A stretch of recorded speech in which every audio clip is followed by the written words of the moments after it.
recorded live. Hello, everybody, and Happy New Year to you. This is the first edition of the Genesis Science Fiction Radio Show for 2016. The service of the blacksci-fi.com website. Join it. Get your friends to join it. There's some pretty fantastic stuff on there.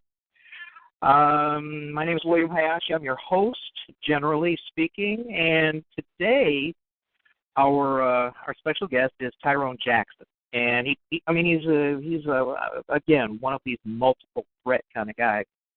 He's the CEO of his own comic, his own comic book. I guess you would call it a publishing company, right, Tyrone?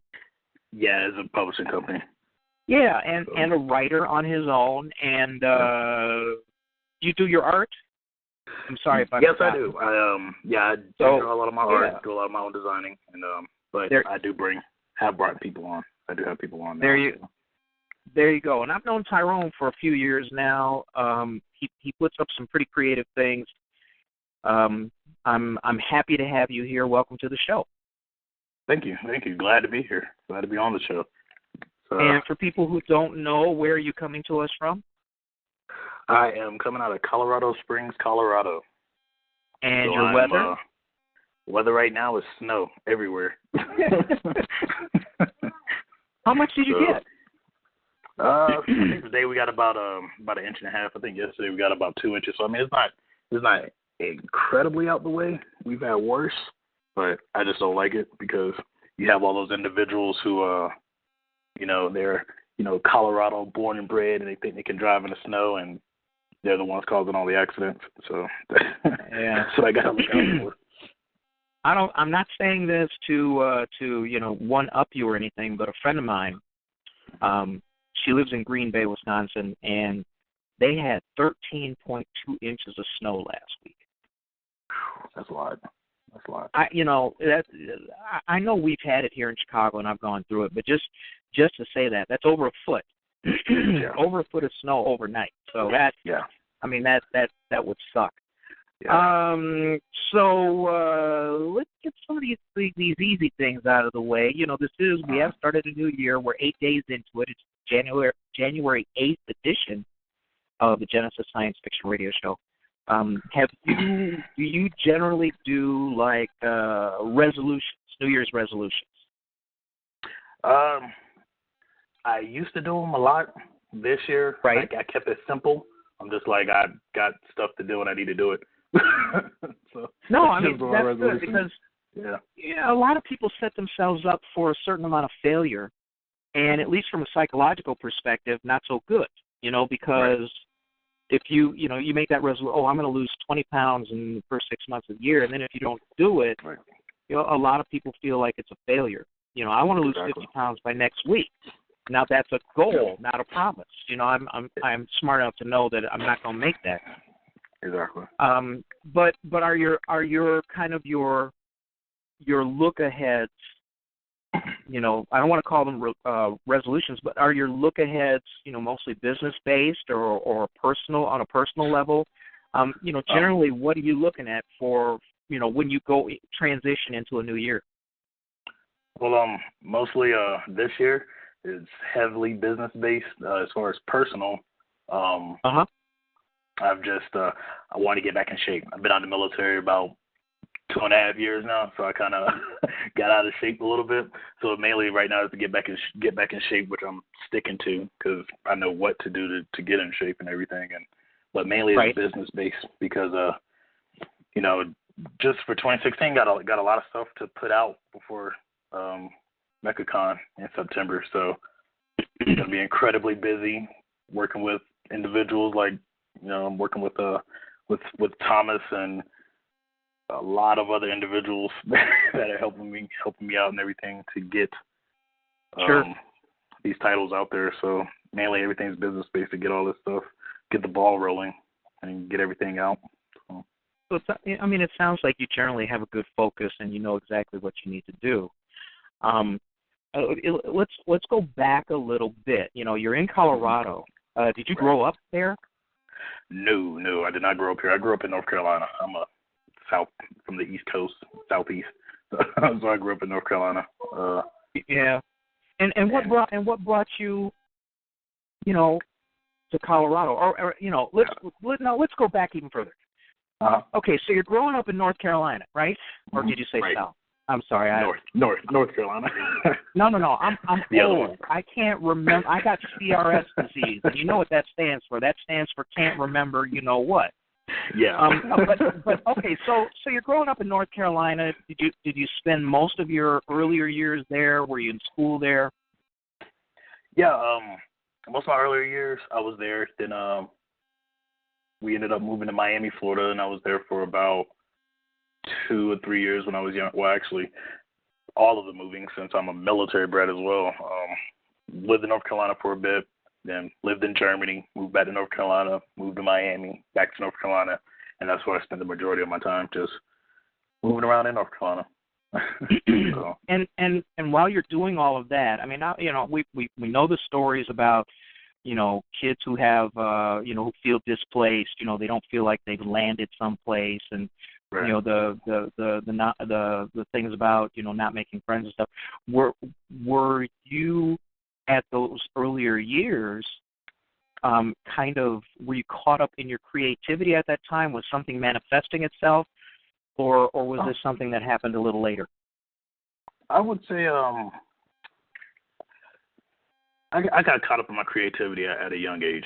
Like I know one thing as I got older, my mom always told me that I was always incredibly imaginative. Like I would just create my own worlds while I play with my toys and stuff. But I do know, being in elementary school, like I was actually in first grade when I actually wrote my first in-depth story, which actually went up into for a competition throughout elementary school, and I actually got, I think, like second place or something like that within our area. So I mean, I've always had a heavy imagination, and it's just been there. I haven't been able to shake it. I tried. Their voices keep talking to me. They won't go anywhere. So. Well, that's pretty cool. I mean, and when you talk about having a heavy imagination, where kind of, I don't want to say genre, but what kinds of stories were you writing at that early age? Believe it or not, I was writing horror stories. When I was younger, I had a big thing for like aliens, monsters, ghosts, stuff like that. So I was writing horror stories. One of my biggest, I guess I could say, inspirations, even at a young age throughout elementary school and stuff like that, was I would watch a lot of Stephen King movies. So Firestarter, Cat's Eye, It, even all that stuff, the stuff that kids are scared of. I was actually sitting down watching it. My mom told me not to watch it. I'm watching it.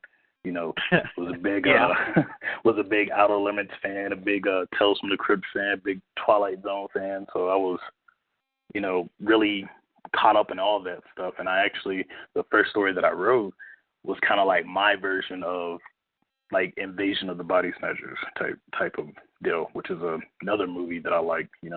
I was one of those kids, like I was watching V whenever probably a lot of kids my age were afraid of it. I was excited that it was coming on. So sure. Yeah, mainly. I'm sorry. But I mean, that's kind of cool. No, don't worry about it. That's pretty cool that you just a lot of people like us, because I believe you and I are similar in temperament and creativity. They had that. They got the bug because of these television shows. I mean, for me it was earlier. I'm probably a little bit older than you, so like the first the first movie I saw was Voyage to the Bottom of the Sea. And that's 1961. Wow. And that just blew my mind. I guess it was a double feature with what's his name? John Wayne in Hatari, chasing after rhinos and stuff. I fell asleep during that movie, but I was on the edge of my seat watching Voyage to the Bottom of the Sea, and so we're talking about those kinds of influences because they do spark the imagination. And why horror? Did you like the sensation of being scared? Because a lot of kids do like that because there's a thrill to it, Yeah, it was that. I think it was that, just being afraid, for that, I kind of think weirdly when it comes to those things. Like growing up, I've always had, like, my mom, she's big into the church and stuff, so, but I've always been the one that had questions, and because she even has her own church now, I kept a lot of questions to myself until I became an adult. So, like, I would read stuff and figure out stuff, and I'm the type of person, like, I think as far as, like, I look at our plane and I'm like, okay, and I started, later on as I got older, I started reading about different dimensions. So, like, I always believed in ghosts. I always believed that there probably are some things that go bump in the night, but we just don't know what they are. So, like, the movies would kind of bring me into that realm. So, in a sense, it would kind of scare me, but I was like, oh, man, that is awesome. Like, I said, I would love Hellraiser and stuff like that, and, Phantasm and things, like I said, kids shouldn't be watching. The only thing that scared me was Child's Play. Go figure that one out. I don't know. But that was that was the only thing that scared me. Everything else, like, really didn't bother me. Yeah, I watched one particular episode of the original Outer Limits. And that one episode, it was called the Xanthi Misfits, and they had those little, remember that toy called the cootie? You put the legs on the insect and everything. So they had stop motion little cootie monsters in that episode. And for years, I mean, I remember in high school having nightmares about them guys getting into my dream. And I got to the point where I could wake myself up, because when I saw those guys, I just figured, no, the dream is over. Y'all ain't catching me. But, unlike you, whatever creativity that I have in me now didn't manifest itself until the new millennium. So you getting out there and doing those stories and doing them early is a pretty cool thing. Now, with your mom being the way she was, how did she react to the kinds of things that you were writing? In a sense, she I'm not gonna say she wasn't accepting to it, because she was. Like, there were certain things she would allow me to watch, and certain things I would have to sneak and watch. But, like, for instance, she would let me watch sci-fi stuff, because even still she knew that I like sci-fi, so she would let me watch Star Trek, Next Generation, things like that. She let me watch that stuff. But when it came to a lot of different horror movies, like, for instance, Hellraiser, definitely wasn't allowed to watch that in the house. Wasn't allowed to watch that. And I remember when I was younger, and I told her, I was like, well, Mom, I don't have a puzzle box, so how's the demons going to get here, But, she was just like, no, not watching that in here. So there were certain things that I couldn't watch. Like Child's Play, she didn't mind that too much, even though the very first one, he was using black magic and stuff like that. But, I mean, I think she was more keen to the stuff that was more demonic. She wouldn't allow me to watch, but the things that were not as scary, she really didn't mind. So, but she was still. It sounds like she was, supportive of you being creative, which is pretty cool. Oh yeah, she definitely was. Her thing, like, as time went on, she always wanted me to do something, like write something. She was like, well, why don't you write something for the church, or why don't you write something more religious based? And I'm just like, I don't know if I can do that. I don't, it didn't really interest me at then. But when I became adult, and a story did come to me. Right now, it's actually in my mind. It's like a 3-part novel. It came to me, but it's like sitting on the back burner right now as I'm doing all of this comic stuff, all of the comics and everything. So, but she knows about that, and she's excited about that. And as far as the comics, like, even now, she's incredibly supportive over it. There would be some things that I would draw. She was like, "Oh, that looks like a demon." I'm like, "It's a human. How does it look like a demon?" But other than that, she really didn't bother me. She really didn't bother me too much. Yeah. So I could hear her going, "Why do you have to draw so devilish?" Yeah, and I would get that, like some of my stuff, like I would draw monsters, and sometimes she would ask that, she would say that, and I'm just like, it's fine, it's okay. But she was supportive, so. But that was a good thing. That always helped out. It always allowed me to pursue what I wanted to do. So. And so you mentioned that you were a military brat, so you moved around a lot. Yeah, moved around when I was younger. Yeah. And then my mom eventually she got out. She got out while I was still young, and then eventually that's when we landed up in North Carolina and stayed there for the most part. Other than when we moved to Miami, and then we moved back. But So now, as you're going through school, you know, at such an early age, you know, I guess when you're in first grade, you're what, 6, second grade is 7. So, I mean, at that early age, you write that one story. Did you kind of keep it up as you got older? Yeah, I did. I actually kept writing a lot, kept writing a lot more, and all the way up until, I would say, I brought art in when I was probably in the 4th, maybe 5th grade, and of course I started off drawing the things that everybody at my age at that time were drawing, and that was like, you know, Ninja Turtles and Bart Simpson and stuff like that. So I mean, I was drawing that type of stuff. I really didn't take it seriously. I was more, you know, directed in writing because I felt like that was actually bringing out my imagination more. And as I got into middle school, I got way more serious with it to the point where I actually wrote my first script when I was in the 7th grade, and my English teacher actually allowed me and a couple of my friends act out the script in the class. You know, I got extra credit and stuff like that for it, you know, so that's when I actually wrote my first script when I was in the 7th grade, and I didn't do it the right way. I didn't know how to do the correct formatting for it. I just, you know how when you look in the English books or the literature books and they have the plays in there? So I wrote it in that format, the way they wrote the way they had the plays and stuff in the literature books and everything. So, I mean, It wasn't correct, but it was just another avenue for me to express my imagination. So it was pretty fun.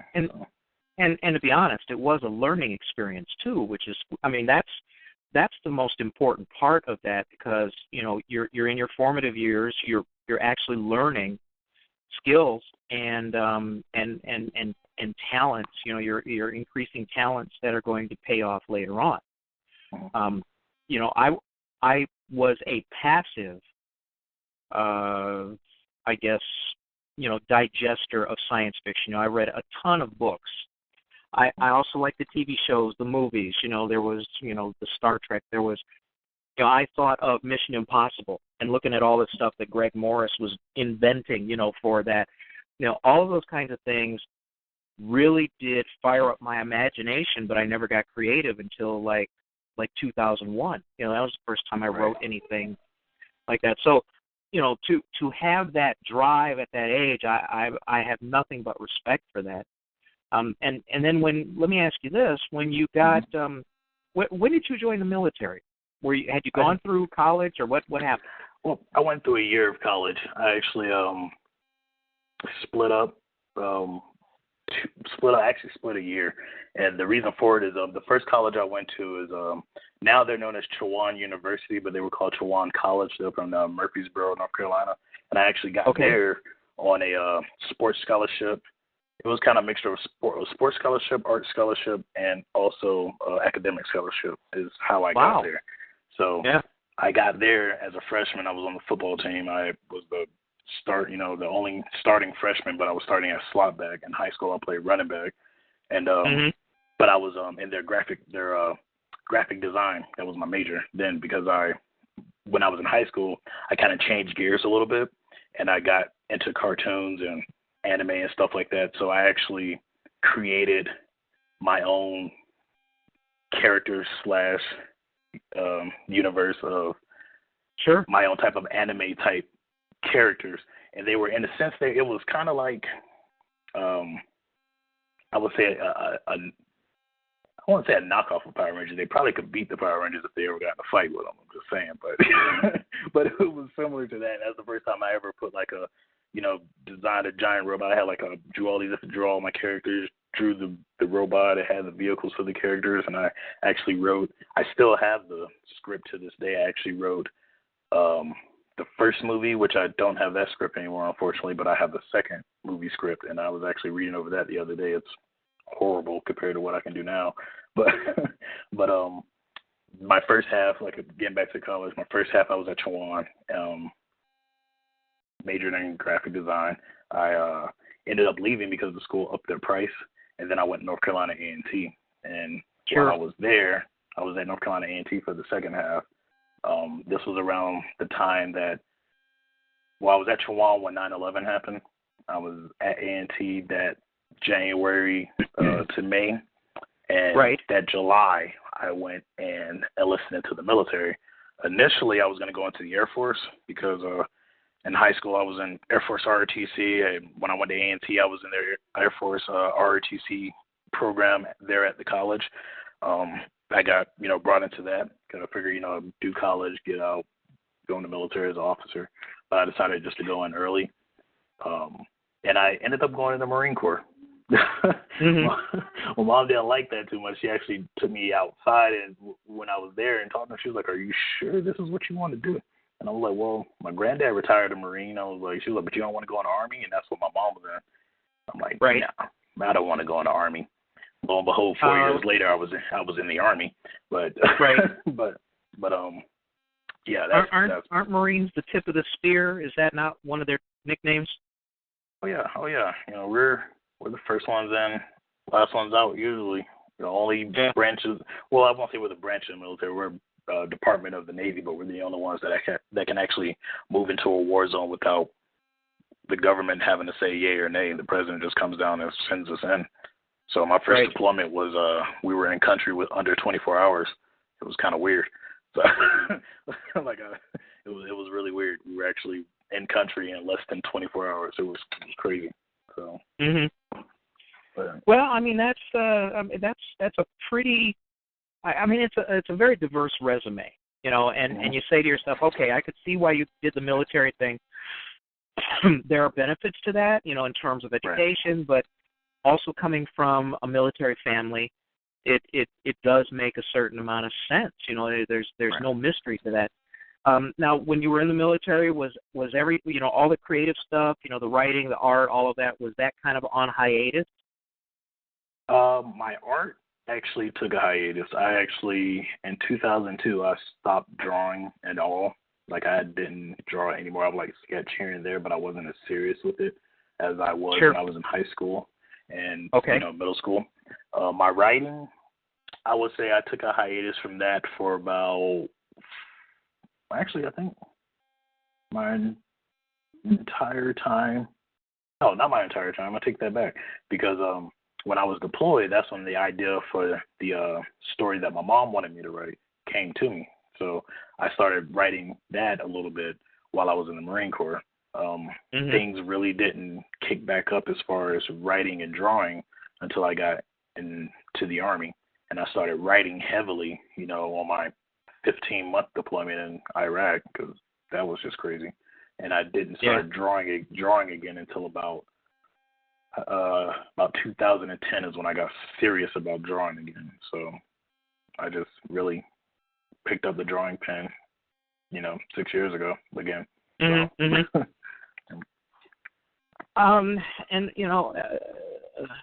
wow, you are a lot younger than me. Anyway, no, not that that's a thing, but here's the thing. You know why I look at that? I look at how old someone is, especially a creative, because then I try to imagine what was going on in entertainment culture when they were growing up. Because obviously the things that I had, I had the first version of Johnny Quest. I had the first, rev of, the Jetsons and all of these things. And that, a lot of that does presuppose or kind of, it does lead you into, a certain consideration for, the kinds of creativity that we do, So that's all. That's the only. I mean, no disrespect at all, because no. Well, some people go, well, what was his thing about age? Well, my thing about age is because when you want to look at somebody and you want to see, well, how is their art? How is their creativity? What kind of influences they had? I mean, look how many people say Star Wars blew their mind. Episode 4, when the first Star Wars came out, people's minds were blown. They had no idea. And I'm not talking about this sick kind of pussy stuff, excuse me for saying so, like people who go, oh, I want to go to Pandora. I want to hang out with the Blue Man Group or whatever it is, and they they get depressed and they need medication for that kind of nonsense. But we're more forward thinking. For me, I'll tell you the one disappointment I had in that era when I was growing up. I was really upset when I found out that the backpack, the jetpack for Matt Mason, required a long-ass string from one side of the room to the other. I was pissed, and because they never said anything about a string in any of the ads or on the box. So, but later, I was already in college, when Star Wars came out. So that was pretty late. And when I mentioned Voyage to the Bottom of the Sea, and then I guess my dad took me to see, what was that? Forbidden Planet. And so I think in terms of science fiction, even fantasy and horror, I mean, if you want to talk about real horror, look at how many women never took a shower again after seeing Psycho. That was a movie of a generation. So that's the only reason why I asked that. Okay, so you come out, you kind of pick up your pencils, your pens, do your word processing, whatever you're doing. Tell us a little bit about, once you left the service, how what your path was, how you determined your path into the kind of creative world that you're in now. Well, once I left the military, I did a lot of planning before I even got out, because I kind of learned my lesson when I was in the Marine Corps. My original job while I was there was aviation maintenance administration. I couldn't get a job with that because I didn't have a degree with that. And then there was the deal when I deployed to Iraq. I was in the anti-terrorism unit. When I got back to the States, I was part of military police. So I was like, okay, well, maybe I'll go, be a cop in the town that I was stationed in. They wouldn't hire me because they wouldn't retrain me, so I was going to go back to A&T. Long story short, A&T messed up my paperwork, and I had to make a choice. So I went back in the military. I couldn't go back in the Marine Corps, and I went in the Army.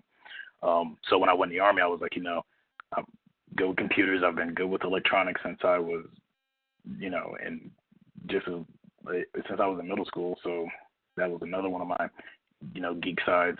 So I went IT in the Army. Mm-hmm. So my whole plan was, while I'm in, I'm going to learn as much as I can IT, and this is going to be what I do when I get out, so I can have a constant, steady job while I'm working on while I'm working on the things that I want to do. So 2010 comes, 2009, September 9th, 2009 actually comes, and I'm like, I have this story. This story is starting to, breathe life into itself, because I started off, like the whole entire Sovereign Comics universe started off from one character. That character grew into two, It started off from one girl, and then eventually she had a twin sister. And then as I'm explaining her and getting their stories right and everything, I end up creating their parents. And her dad is actually on CYPHER team. So he's like, I don't know if you've seen the cover on Black Science Fiction Society, but he's the one that's kind of in the back with the dreadlocks and everything. That's her father. Her mother is the other character that I drew who has like the blue skin. Her name is Arctic Rose. That's the twins' mother. So it's like they started creating themselves and started building themselves. So 2009, I'm like, okay, this is starting to grow. I'm like, okay, I need to figure something out. I was like, okay, I don't want to do this military thing, for the rest of my life. I was like, I don't even want to do it till retirement because, Sure. The IT world, every 6 months is different. The military, believe it or not, actually moves slower than the civilian world as far as, information technology. So I was like, I don't want to get caught behind. So I started gearing up and putting myself in certain positions so when I got out of the military, I can get me a job in IT, which I actually have a job in IT right now, working for Deluxe Corporation. So I'm working for them, and in the same instance, building my universe. Past the building part, now it's really putting everything in bringing everything out into production now. I had to pull back a lot, mainly because I wasn't as good as an artist as I was when I was growing up, because I hadn't drawn in 8 years. So I had to pull back, which is a good thing that I did, because if I'd have released the comic then, Sovereign Comics would have fell flat on its head. Okay. Yeah. So I pulled back, and I'm like, okay. I just started practicing more, got better. I started meeting different individuals who I could learn from, and who could actually help me. So, like, I met Thomas, and he helped me with a lot of vehicles, because I'm not good at drawing vehicles or robots or anything like that. So he helped me out with that. He actually inspired me to create another title called Orisha Exos, which is a story that's way in the future of the Sovereign Comics universe. And I just started meeting all these different people and started meeting people that could help me out. So I was like, okay, things are growing. So right at the end of 2015, that's when I kind of sat back and looked at everything. I'm like, okay, I actually have, some people who are able to draw some of the titles, people who are going to do some cover work for me. I'm like, wow, okay, things are growing, and it's a good thing that I did backpack, because I was trying to do everything myself, and that sometimes can be a good thing, but it hurt. It was solid. I actually thought about just giving up. I was like, I'm done, but I ended up not giving up. I just stepped back, kind of caught my bearings about myself, just looked at everything and said, okay, where can I go from here? And just kind of revamp things, created new stories, and so it was fun. It sounds like it sounds like you had a fairly methodical way of looking at what you wanted to do. I mean, to sit back and plan. A lot of people don't do that. A lot of people, let's say they have talent in art, and they start to draw and don't realize that, if you're going to be a successful creative, then you have to be a successful entrepreneur. Unless you're lucky enough to pick up the infrastructure to get, an agent, a publisher, all of these things, that the accoutrement of the kinds of things that it takes to be a successful commercial entity. But a lot of people don't pay attention to that. They don't pay attention to the fact that, well, if I'm going to put together a publishing company, I ought to think about maybe putting together a business plan so I have a roadmap for what I need to do, and maybe even use that roadmap so that I don't forget something or I don't leave something out. Do you think the military was good for helping you plan, or did you pick it up earlier from your mom? I mean, that's a kind of discipline that not everybody achieves. Right. I kind of picked it up early growing up. Even with a lot of things that I did, like I learned time management early on. I think honestly, in the military, I kind of recessed in time management when I was in the military, because in the military, everything's the same every day, so it's like you kind of have no reason to time manage, because your discipline is imposed from outside instead of from inside. Exactly. Everything becomes a little more structured. Right. So I'm sitting there. I know what's going to happen every day. I wake up, put on my PT clothes, go to PT, come home, take a shower, put on my uniform, go to work, do my job, go to lunch, come back, do my job, go home, take a shower, go to sleep, do the same thing the next day. Weekend comes, go party hard. Monday, do it all over again. Unless it's like a deployment, then it's like, okay, we go out, we set things up, get it where everybody can use their email and go to Facebook. This is when I was in the Army doing IT stuff. Make sure everybody can do what they have to do. Okay, everything's set up. All right, let's go in the shop, wait for something to break, wait for something to break, wait for something to break. Sure. You know how it works with IT. Yeah. Oh, yeah. And then, of course, when something breaks, they want it fixed that second, Exactly. You're the best thing since sliced bread if everything's working, but if something breaks, IT doesn't do anything. Like, really? You're checking your email, so how are we not doing anything? So. And so, how many years were you in both Marine and Army? Altogether, 13 years. That's a long time, man. Yeah, it is. It is. Well, Sometimes I look back. I was like 7 years out from retirement, but like I said, I just couldn't. I couldn't do it anymore for reasons like for family reasons.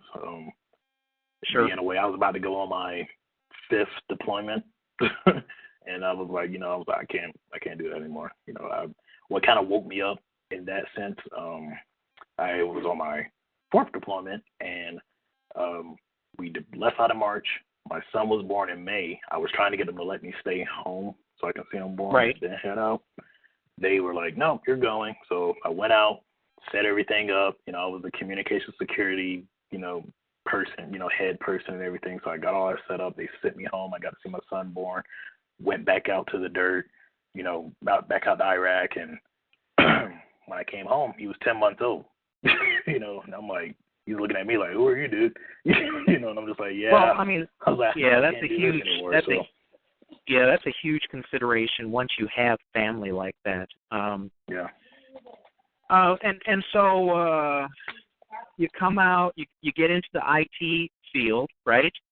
And which is, I mean, if you and I were to be honest with everybody else, most of what we do is pretty easy. Yeah. This is the easiest way, to make money if you have the knowledge. The knowledge is the important part. Exactly. I mean, I'm not gonna lie. I stayed home all day. Didn't get out of my jammies almost.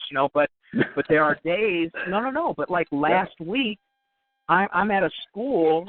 Almost around the clock because we're putting in a new phone system. So it's like you said. It's hurry up and wait. Now, right now, on it, like today, this period, the present. About how do you split your time between kind of like the creative things you do and then, the paying the bills things that you have to do? Well, mainly what I end up doing is I had to get it to a schedule for the most part. So what I end up doing is I wake up super early. That I could probably thank the military for because I was never really a morning person growing up. But, I used to get up around 4 or 5 o'clock in the morning, work out, handle everything else, shower, brush my teeth, all that good stuff. Then I come into my little studio and everything, and I get to drawing or get to writing.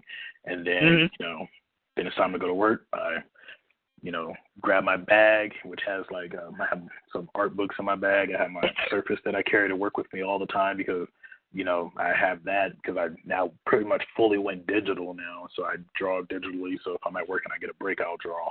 Or if there's nothing going on, I'll draw or I'll write. So, I just take that bag when I head to work. Work is, if things are smooth, how it is IT. Some days you go to work and you're really sitting there twiddling your thumbs. You're not doing anything, So if things are smooth, then I'll write or I'll draw. If things are hectic, then of course I can't do that. And then after work, I'll come back home and I'll come back in the room and get the drawing again, and then, repeat the same thing the next day. Right. Yeah. And so that, I guess that's pretty much like most people. It sounds like, my feeling has always been that if I treat my creativity like a job, right. Like when I'm in full-on writing mode, I'm spending 3 or 4 hours every day writing. And if you treat it like a job, it gets done.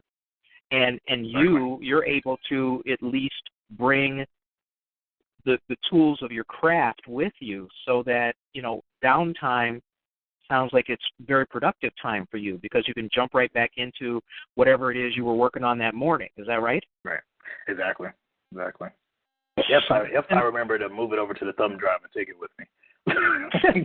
Well, okay, yeah. Because I have had some orders where that's happened. So. Well, they do have these remote control apps where you can actually get into your computer safely and securely. True. So I was thinking about putting that on the Surface, but my computer at home is a Mac. PC and Mac don't like to play with each other. So. I thought you were an IT guy. That's what we're supposed to do. We make magic, man.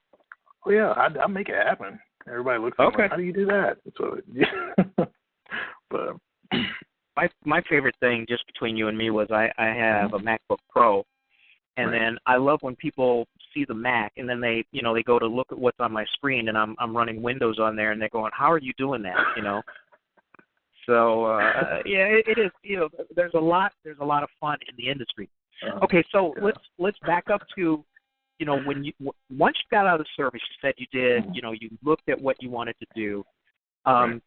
Which came first, stories and art or the desire to put together your own publishing company? Well, first thing that came to me was the stories. That built itself. The stories I was mentioning earlier about my two characters, Orchid and Mirage Rain. So those are the twins that pretty much in the sense, their story is what the rest of the Sovereign Comics universe came from.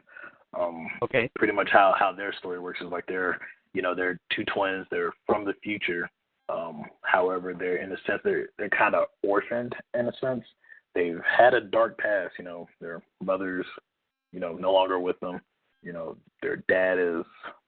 I'm not gonna say anything about him because I want people to read the comics and find out what happens. Oh yeah, don't give away any spoilers. So so they're like, something's not right. Like no one will tell us what's going on. They're with this individual who's their mother's, best friend, and they're like, we want to find out what's going on. Well, that the character who's their mother's best friend, her dad is a scientist, and he actually found a way to make time travel work. However, time travel only, he was only able to make them go back in time, make time travel go back in time because, they couldn't really go to the future because the future in their, at his level of technology, it's not created yet. It's not. Right. A lot of time travel people don't realize that small thing. They get tricked up with that. Exactly. So like he couldn't make them go forward, so he was able to make,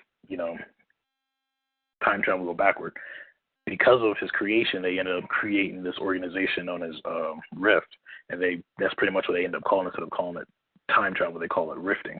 So the twins, they illegally rifted back to the past to find out what happened with their parents. So like I said, whenever the story started off with them, it ended up I had to build everyone else. Like I had to start writing their dad. I had to start writing their mom. I had to start, and then with that, I'm like, okay, well, they're traveling to the past. I can't just say, hey, here's your mom and dad. You're sitting on the couch. I had to figure out their mom and dad story. So as I'm starting to build all of that, I get their mom and dad together, and I'm like, okay, their mom and dad, they both were heroes. And I'm like, okay, am I going to go the original route? Am I just going to make them, heroes that they're just running around, like these solo heroes like how Marvel and DC does, or am I going to do something different?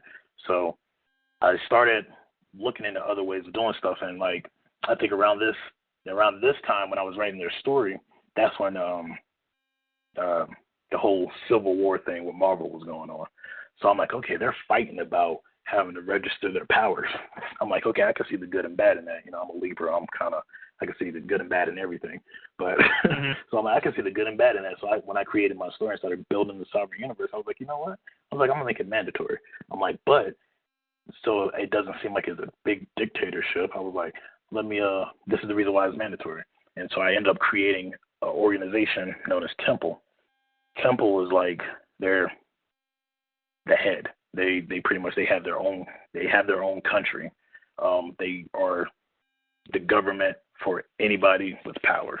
So it's like when they register their powers, they register with Temple. Temple looks out for them. So like if there's a superpower being out there breaking the laws, they send their own superpower beings to go stop them. So their parents were part of Temple. They were part of the special forces type unit, which is known as TEM. Like their whole name is TEMSOC, so Temple Special Operations Command. And her dad is the leader of CYPHER Team. So that's how CYPHER Team came to be. Her mom was the leader of Sigma Team, which eventually ends up getting explained in one of the other titles. So that's how their parents were heroes and all that stuff, and it moved on from there. And things started, like I said, things just built and compounded from there and just kept going into more stuff. Sure. And how was it fun for you to create your own universe, or was it, did you treat it kind of like as a regimented thing? Because it sounds like you put a lot of thought. Well, I know you put a lot of thought of it into it because you and I have had those discussions. But right, I mean, what is it? Is it fun for you to put together these stories? Yeah, it is. It's incredibly fun. Like sometimes I got to reel myself in.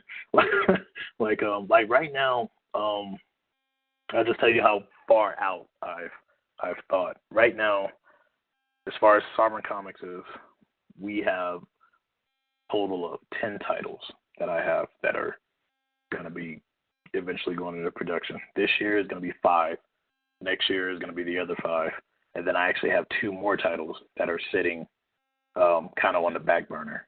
So it's like I'll sit down and, like I said, I'll start creating stuff, and as things start building, it's like, bam, there's another one. Just like, for instance, I started creating CYPHER team, and I started getting them together, create a Sigma team, and I'm like, okay, well, there's 2 teams. I'm like, but, there's all this other stuff. 2 teams can't, govern, not really govern, but 2 teams can't handle the whole world, because you have, like, for instance, I'm going to start saying it's like I call my mutants, quote unquote, in the Sovereign Universe, I call them Pheno Sapiens or Zenith.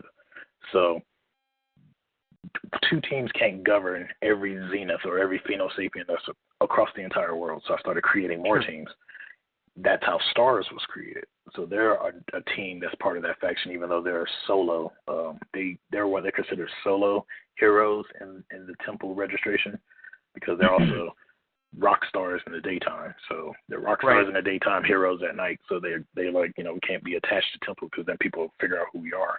But it's incredibly fun. Like, from each thing, something else builds. For instance, another story, which is the one that I'm going to be fully working on. I'm going to be doing because I'm doing the writing for CYPHER Team, Orisha Exos, Ayamo Stigmata, and Temple High. I'm doing the writing from that. I actually brought on a writer named Ray Sparks. She's actually going to be writing for Stars, and I brought her on because I wanted a female writer to write for a female-led team, because I'm a guy. I wouldn't know how to write a female. So I brought her on to do that. But it's just crazy, the level where things are at now.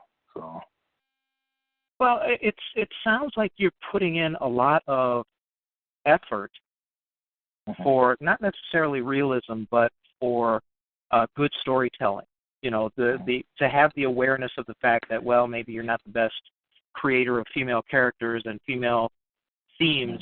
I mean, that's pretty enlightening. Not a lot of people think like that. Some people out there think they do. I mean, let's take a good example of a great TV show. You have Breaking Bad, where it was a very engaging show, but Vince Gilligan had no idea how to write and integrate women into the story very well. Right. So so that's great. In terms of, go ahead. I was saying, my thing with female characters, I can write them well. However, I tend to, I have a friend who, she was actually helping me draw, and she was in the military with me. She's actually a fashion designer now, and she's going to FIT in New York. And she was reading my story about the twins, and she was like, "Do they have love interest?" I'm like, "No." I'm like, "What do they need that for? They got a mission to do." They don't need any boyfriends. She was like, "But they're 16 years old. They don't need any boyfriends. They got a mission to do." I'm like, "What are you talking about? I'm not doing that." So it's whenever I write my female characters, I write them too strong. And I've been told that before. For instance, my character Sanjara. When I first created her and I was showing all the guys and I told guys her stories and everything, I'm like, I have this female ninja who is, she's her mother's Japanese, her dad's a black, he's a retired naval admiral, and her mother is a kunoichi her whole family is a ninja clan, and I'm like, I have this character created, and they're like, "Oh, she's pretty cool." They're like, she kind of I like her strength, I'm like, yeah, that's about it with her. Even my friends from her, that she had no love interest. I'm like, no, she has a love interest. So that's when I was like, okay, I'm gonna bring in a girl, a female, to do some writing with a female-led stories, because I will seriously, if I wrote a female character, I will write them where they're so strong that when people look at them, they're like, "That's not a girl. That's a dude with boobs." Like that, So or worse yet, they're so strong, no guy would ever ask them out. Exactly. For instance, the guy that ends up getting with Sanjara is one of in the Sovereign Universe. He's the first Pheno Sapien ever. So this dude's uber powerful. He's the only one that can actually handle her, and she doesn't even really she's not even a Pheno Sapien. So I made her too strong that when I decided to introduce a love interest, I had to make it someone who could actually be in the same room with her without getting incredibly intimidated. It had to be plausible and emotionally honest. Emotionally authentic. Yeah. Right. Okay, so you're good on the whole gender front. Let's talk race, because apparently, reading the background on you, apparently you're black, and not. Yeah. But does race play much of a role in the crafting of your stories? They do. I'm gonna be honest, they do. When I first started writing, I always made the lead character black, because I'm black and that's what I wanted to see. And sure. So I've always, even when I was younger, I've always made them black. I've never really wrote a white character in lead parts, and the reason why I haven't done that is because I don't think that I could fully relate. Even though, don't get me wrong, I do have white characters in the Cypher Comics universe. My biggest thing with Cypher Comics is I wanted it to be diverse. I wanted to mirror the world we actually live in, like reality. Yeah, sure. Exactly.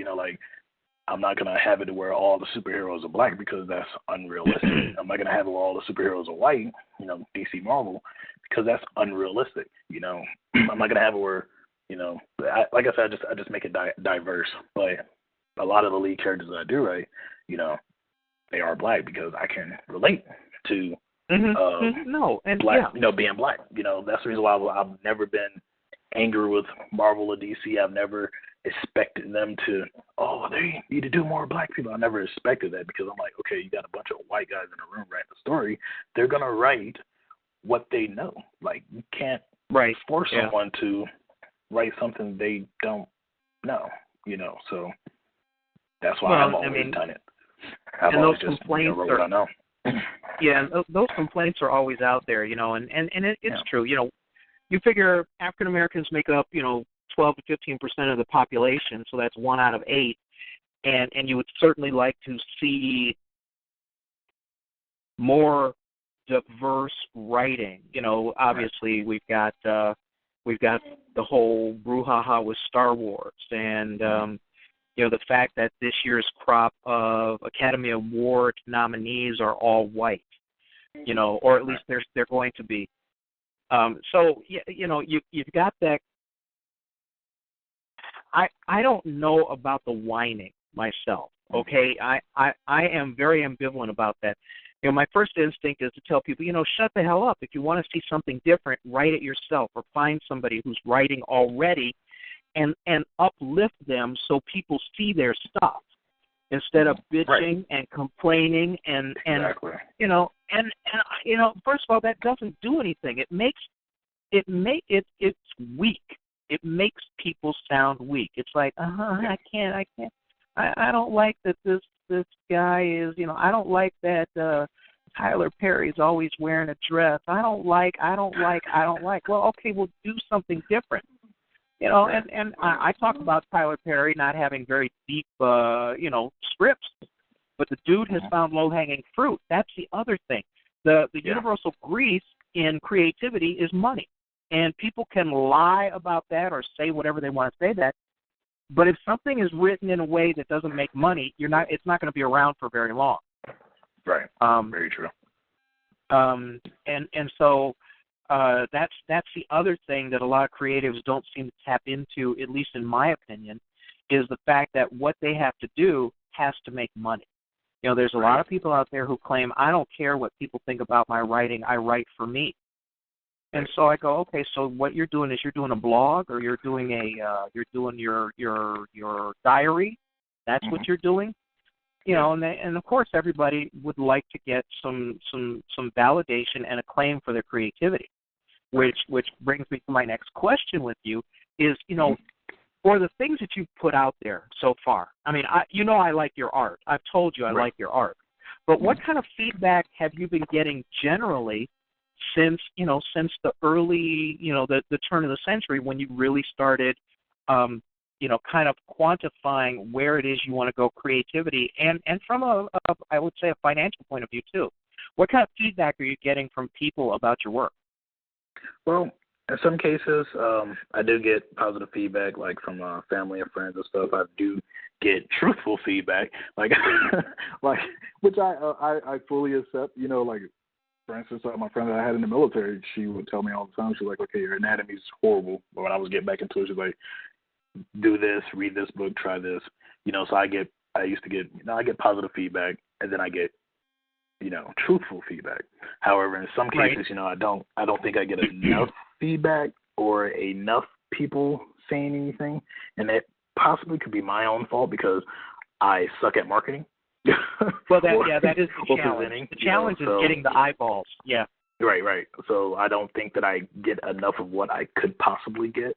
So mainly the feedback that I get are individuals that, like, for instance, like you or Thomas or different individuals that I talk to constantly, and I'm like, hey, what do you think about this? What do you think about that? Mm-hmm. Like this, But as far as bringing in new feedback, like a new person to come in and say, hey, I've been seeing your art. I like this. I don't really get that, and like I said, it could be my own fault because I don't really do a good job at marketing my characters, which is something that I'm attempting to learn. That's like one of my other things on the business side that I need to get ready, to learn in 2016. Is that one of the goals for the? Yeah, I was going to say that's one of the goals for this year is higher visibility. Oh yeah, that's definitely one of the goals because we're releasing 5 titles this year, and visibility is definitely going to need it, because I have a lot of people on board, and it's not just me anymore. It's other people that names are being attached either as artists or a editor, or like for Thomas, I consider him my technical drawer because he, like for Orisha Exos, all the mechs you're going to see in that, all the spaceships you're going to see in that, he drew all of them. So I consider him, because I don't know how to do that. So he knows how to do that. So like I said, I have a lot of people attached to things, and I definitely have to make sure that there's a lot of visibility, especially this year and going forward. Well, when you put together a team, you definitely want the team to be successful, and by success, obviously making money is a part of the yardstick for success, because you want people to be compensated for their work. I mean, all of that's pretty natural, but I will tell you now, people go, oh, this is a great time to be a creative because there's so many options out there. You've got social networking, you've got the internet where anybody from anywhere in the world can see your stuff, et cetera, et cetera, et cetera. But the one thing that everybody struggles with is how do you raise your work above the background noise in sufficient manner so that you get the kind of new eyes that you want to see your work. I mean, and I do understand your, the things you've said about critique. Just for example, I didn't know I wrote a good book, even when I published it, because I've said this before, your friends and your family don't want to, they've got an emotional buy-in. Nobody wants to crush you or crush your creativity or say something that they think might detract from you continuing, because they know that they have, a little disproportionate influence over me as an artist or you as an artist. So it's tough until you get your work out there and strangers start telling you what it is they like or don't like, and that's a pretty critical time. I think people have a tendency to be so invested in their work that when some weakness is uncovered, they see that as a repudiation of their self, and not the fact that they may have a weak product. I mean, you're choosing strong people to be on your team, which makes perfect sense. You want to have the best product you can out there so that you can capture people's imagination and ensure your longevity. So in terms of your approach, hang on one second. You're listening to the Genesis Science Fiction Radio Show, service of the blacksci-fi.com website. If you jumped into the middle of this as a podcast, this is the January 8th edition, first edition for 2016. Happy New Year to everybody. And our special guest is Tyrone Jackson. He's the CEO of Sovereign Comics, and he's got a host of art for those of you who are interested, you can drop by blacksciencefictionsociety.com website, take a look at Tyrone's art. I think it's great. And I also have had, I've had the honor of at least discussing some of his work in terms of what he's writing, what, where his creativity is. And I think you could do far, far, far, far, far worse finding something else to look at rather than Tyrone's stuff. So anyway, well, no, I'm serious. Good stuff is good stuff. And thank you. I will cash the check now, and we'll move on. I'm just kidding. I'm kidding. When you when you're looking at, because the business part, the creative part is dead easy. Everybody has a certain amount of imagination, and if you come up with something that's interesting and you've got some consistency to it, and it's got some some great characters and an engaging story, that's fine. But the hard part, what I call the 80% of the 80-20 rule, is the business of doing business. So as you look ahead to this year, what kinds of strategies, what kinds of things are you thinking of doing that are either you're going to be kicking up a gear from where you've been doing it, or new things that you're thinking of trying out? What's on your agenda?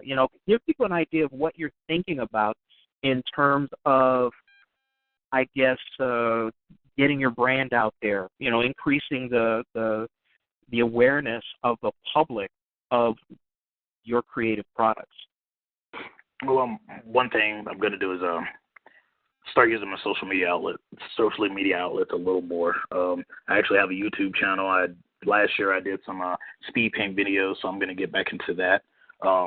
Another thing is I actually already created something that I'm trying to brand. It's been working. At first I thought it would not work so well because of the day that I chose, but it's actually been doing pretty good. Every time I do post something and I keep up with it. I started at the tail end of 2015, but I'm going to get hot and heavy on it now in 2016 to use it as a marketing and brand. And I call it Sovereign Saturday. And pretty much what I do is I post upcoming art, things that are being, that are coming out of the Sovereign camp. As the comic books go into production, I'll probably, drop a page here and there. And like, okay, here, check this out, a finished page to let people read and let people get interested. I have my Sovereign Comics Facebook page, which I used to use a lot. I'm actually going to start back using it more. It has about 4,000 and some odd likes on it. However, since I haven't used it that much, some of the likes are dropping off, but I'm still over 4,000. And right now my goal is to shoot that back up. I'm thinking like 4,005 and some change, but I'm going to try to shoot that to 5,000 plus. So that's another thing that I'm going to get going. I've started up with Instagram, and again, so I have that going, and that's working out. I'm actually, it's actually growing with followers on that end. So mainly a lot of social media stuff that I'm going to be using. Trying to find other outlets of marketing, different things to do. I'm actually looking forward to going to some cons this year. I do have some that are planned, like MechaCon. I'm going to be going there in September, so I'll be there for that. I was actually looking at some Comic Cons here in Colorado to, get myself out there a little more. And then with that, there's a comic book shop here that I'm already have been in talks with and about putting my books in. And so I'm probably going to end up going there and kind of setting up something on a weekend or something like that. And, once things are rolling a little more to build up a little bit more awareness and everything. So I've been looking into stuff. I'm still, like I said, I'm still learning a lot of stuff. So, but the things that I've been looking into, I think they would work if I stick to it. And that's the thing. I got to make sure that I actually stick to what it is that I'm trying to do. So.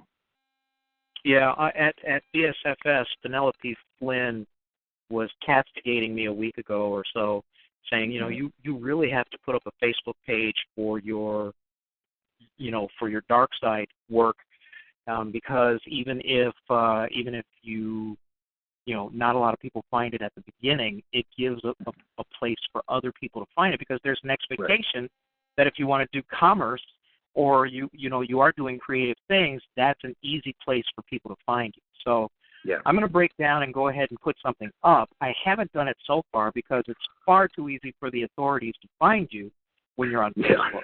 And that's always a consideration for me, not because of, never mind. But but I'll tell you right now, you hit the nail right on the head when you were discussing what you were going to do. There's a certain amount of ongoing maintenance that has to be done almost every day. You have to see which way the wind is blowing. Look at the comments you get. If somebody acts an ass on your page, you have to get that crap off of there. There's so much. I mean, once you're committed to being online, that falls right into that 80% of what you need to do as an entrepreneur. And so there's a commitment there. And it sounds like you're ready to increase to up that commitment. I mean, 4,000 likes is not bad at all. I mean, that's great. But I only say that, mention this from my perspective, because yes, this would be me having to kick it up a notch for an online persona and an online presence. Are you at the point now where you can share the duties of doing the marketing with other people, or are you kind of managing that and then letting your creative team do most of your creative stuff? I am managing it now. I would love to be at the point where I could bring someone on to do that for me. But I've been doing everything myself now, and in some cases, I've told people, like, while they're working on things, I'm like, hey, if you want to post, you can post something, post what you're working, say what it's for, in a sense, kind of do their own marketing, not only for Siren Comics but for themselves, so people can see that they are doing something, and the things that they are doing. So, but for the most part, I've been doing it myself, and I think that's the reason why I slacked off a little bit. I will say slacked off. I'm not even going to sugarcoat it. Slacked off a little bit when it came to certain things, because I like to create. That's my thing, and I will get caught up in that, and I'll forget about other things. Like, I've had people remind me before, hey, you need to post something. Why haven't you been posting anything? So, So it's like, oh yeah, you're right. I do got to post something.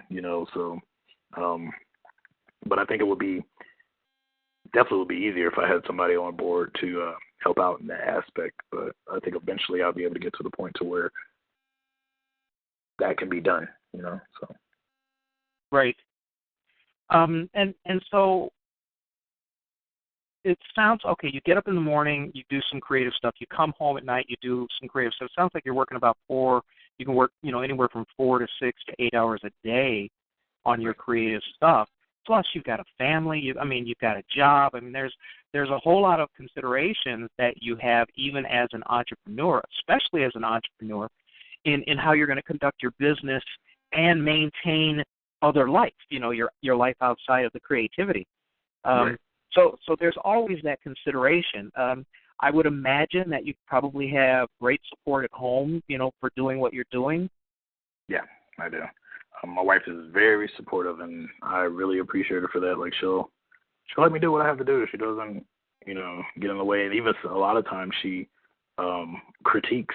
I'll bring her and I'm like, hey, what do you think about this? And she'll be like, okay, well, you should do this. You should change that, or this looks off a little bit. So she helps out a lot. I have a lot of support, and that's a great thing. Yeah. And how old are your kids? Or kid? How many do you have? Oh, I only have one. And how old? Definitely. He is 5. He'll be 6 in May, so he's at that age where it's. I have to give him attention and stuff like that, and I do. I make sure I take the time out. I step away from the computer and stuff like that, and I'll go and chill with him, watch a movie with him, or play the game with him or something like that. So. Yeah, you said that you do most of your work digitally now. Do you think that maybe he's going to see, your brand of creativity in terms of writing, or in terms of drawing, do you think that that's something that you might want to expose him to see if he's going to want to follow in your footsteps, or do you see any of that in him yet? I know it's early. I know he's only, he's so young. Right. Still.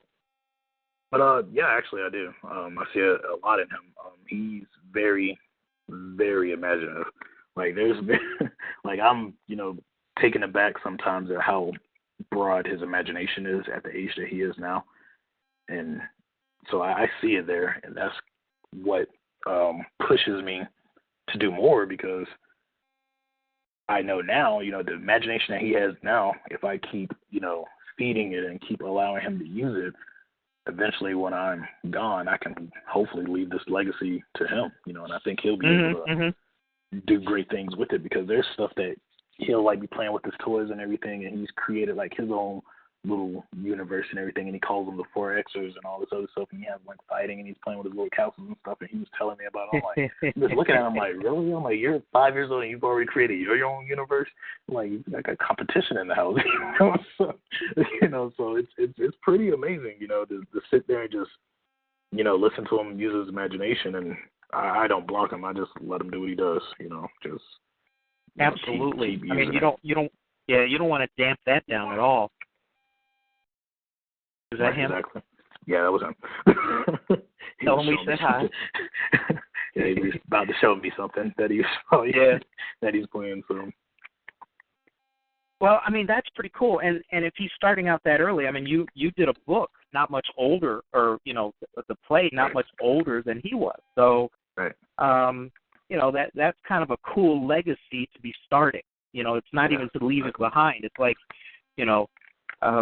so and who knows? Maybe he'll exceed your, what you're doing. And of course, every parent would love to see that. Oh yeah, definitely. That would All be right, so great. Go ahead. I was just saying that would be great if he just exceeded. Just took what I had and just added more into it, made it his own. That would be great. Yeah. Does he like your work? I mean, does he? I'm sure you let him check it out, right? Mm-hmm. Yeah, he does. He likes my work a lot. He's looked at a lot of my characters and stuff, and he likes them. He actually, believe it or not, well, he actually helped me pick one of my titles, because I actually have a comic that's going to get into production at the end of 2016 that I call Monster Brigade. And I think I actually talked to you about this title, and I ended up changing the title a little bit because it's centered around kids, and I was thinking about I was actually going to lower the age on it and make it to where it's more around the age of, early, well, not early, I would say probably between, 3rd, 4th, 5th grade, and then up to about 7th grade, where it can actually, where it's for that age range. And so I was like sitting here and I was talking to him, and I was like, so, I gave him the old title, which I think it was like Secret Saviors, which I think is what we talked about. I was like, Adrian, which cartoon do you want to watch, Secret Saviors or Monster Brigade? And he just started, I want to watch Monster Brigade. And I'm like, okay, that's the title. Because, and I actually did that.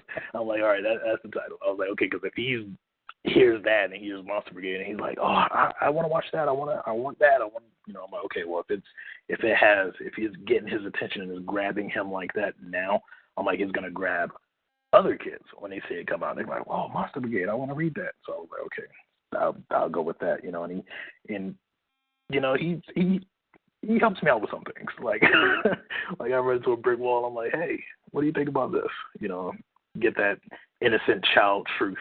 There's times where I've drawn something and he doesn't like it, and so I'll go and I'll change it or fix it up, and I'm gonna say, okay, what do you think about this? And he'll like that, So. Well, it's nice having a critic right in the house. Exactly, Exactly, So. All right, so you've got 10 properties that you're going to be, putting out there in the next couple of years. Exactly. Let's look about 5 years down the road. Oh, you know what I forgot to ask you about? Remember when we were talking about you doing motion comics? Yes.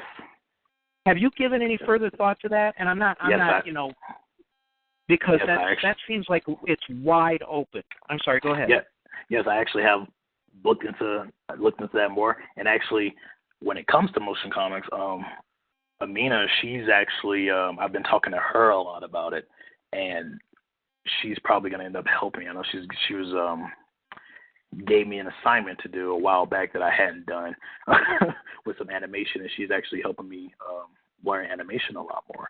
And so me and her have been talking about the motion comic deal, and there's some approaches that she does that I like, and I'm,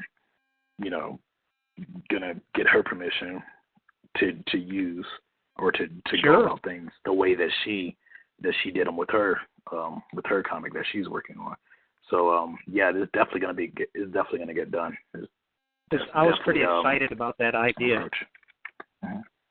Yeah, it's definitely gonna get done. So. Oh yeah, and I'll be looking for my 15% too. So don't worry. Believe it or not, you've helped me out a lot, especially like with dialogue, because I was reading your first book and everything in Discovery, and I was telling you how much I like the dialogue, and you pretty much, when you gave me that huge hint, you were like, well, as far as dialogue, read it back to yourself, see how it sounds, because I would write things, and then when I listened to what you said, I'm like, okay, so I started reading it back to myself, and I'm like, no one talks like that, so it actually helps out, So. When I first started writing, that was the hardest part for me with writing, because you can't write how people talk. Okay, right. So like even on our show right now, if someone was going to do a transcription of the show, I occasionally talk over you, you talk over me, and there's no way to write that effectively so that a reader can understand exactly what the conversation really was. And so those were the kinds of things that I was thinking. I realized that in order to write dialogue, you're actually writing another language, because it's not straight up English, or whatever. Like, it's not straight up, it's not straight up English. And so, dialogue is essential, because so much of what you put in, so much of what you write has to be moved along by exposition, and so that was pretty important to me. But yeah, I started reading stuff of mine out loud, and my mouth was not working. I'm going, those two words can't go after each other, like a tongue twister or something. Right. So that was one of the hardest lessons that I had to learn. So, and I appreciate the compliment about my work. Yeah. And just between you and me, because I don't think anybody's really listening. When you complimented my they're listening to you. They don't give a damn about me. But when you told me about how you liked the military stuff, that just you having been in both branches, that was, when you talk about someone critiquing you, that made me feel exceedingly good about what I had done. And I told you I appreciate your input on that, because you've been there and I have not. Nobody's going to put me in the service, now because I'm too old, but before because I couldn't take orders. So no, it was. I mean, a man's got to know his limitations. If somebody says, Corporal, pick up that butt, and then I turn around and say, you pick it up yourself if it bothers you so much. See, I would not last long in the service. Yeah, you wouldn't. Oh man. So okay. So you've got these 10 properties. You've got a built-in critic, and you know what? The words that you say to him and the feedback you get is probably the most genuine you're going to get. Kids don't. It takes them a little while longer before they realize that adults do nothing but lie. Kids and kids are the biggest, the greatest BS detectors in the world too. So if you say something to him and he gets and he gets excited, right away that there's some genuine emotion behind it. So that's pretty cool that you've got him built in, and he's at that age where that kind of honesty can serve you so well. Definitely. It is. So let's jump ahead. Okay, you've got 10 things coming out. That's an enormous amount of stuff coming out, but also you're a publishing company. So you're not just doing your own stuff, as they say. You're not just pushing your own stuff in terms of, like me. I have a trilogy of books, so I push that, but I don't have a body of work that broad. So 5 years from now, where do you think you're going to be? Are you going to accumulate more talent that maybe is doing their own storylines and things like that, and you're ultimately the publisher for it? Are you looking for that kind of expansion? Actually, yeah, I am, and I actually prepared for that previously. I was like, because that was always been my end goal, is eventually I want to, that's the reason why I came out. I was like, okay, when I do this, I was like, I want it to be my, its own publishing company. Originally, I was looking into possibly trying to, take my universe and see if I couldn't get with DC or something and kind of do something that Milestone had done, or what Vertigo is and all that other stuff. And then after a while, I thought about it. I'm like, nah, that's not going to work. I was like, because I want to be able to help others that need help, that want help to get out there. So what I ended up doing, and I actually have it in my business plan, is you have Sovereign Comics, and then I have I'm playing with parallel universes and stuff like that, and all this other stuff. So you have Sovereign Comics, which is the SOVerse, which is what we call it. The SOVerse. That's a short name for it. And then the SOVerse has its own. It has like 12 parallel universes that are within that story. So I've said that if anybody wants to come on and they have their own universe, they can come on and, get under Sovereign Comics as a publisher, but you're your own. So pretty much it's literally mimicking what DC does, what DC did with Milestone. Because, Milestone in a sense was its own, but it's, under DC. However, what I wanted to do was give more freedom to the individuals who have their own, their own comic book company that they want to do. Like, I didn't want to sit there and hold all the reins and be like, oh, you're part of me, you can't do this without me saying so. It'd be more like, okay, welcome to the family. Do you have anything that's ready to come out? You do? Okay, right. Keep going. Do you need any artists? Okay, I'll look over in Sovereign, in the Sovereign campus, see if we have any artists that can help you out. Do you need a writer? Okay, I can help you out, stuff like that. But to give them more freedom, I didn't want to, because in a sense, kind of DC kind of held the reins with the Milestone. I don't know if anybody really knew. That's the reason why when Milestone went away, they took all the characters and back shelved them. The only person they used was Static Shock, and they really didn't give him that great of a deal other than the cartoon that was overly popular. Then they gave him his comic book in the New 52, crushed it after I think 10 issues or whatever. So I don't want to hold someone down like that. I just want to be able to help them. Yeah. Okay, well, you're part of the family. We'll point you in the direction of the distributor. If you need some help, we can help you. But you're part of the family, just like, in a sense, kind of being more of a mentor advice. Hey, you need to pay me half of what you make. Exactly. Yeah. So. Yeah. And you know what DC did? I think if we were to look just a little bit below the surface, I think what DC did was it was about the business of reducing competition. Because if you have someone out there putting out successful products and you get those people out of the way, what you've done is you've reduced the amount of competition that's out there so that you get more play for your work because it's the only one out there. You, on the other hand, are kind of using the reverse. It sounds like the reverse business model where what you want to do is you want to be a mentoring resource for other people and provide them with the structure and the resources to do what they want to do, and maybe even bring them along and teach them what it means to be a creative, what it takes to get your work out there and be successful. And I think that's pretty laudable. In the work that you do now, excuse me, do you have the opportunity to mentor young kids? Do you do any work in schools yet, or is it kind of early for that for you?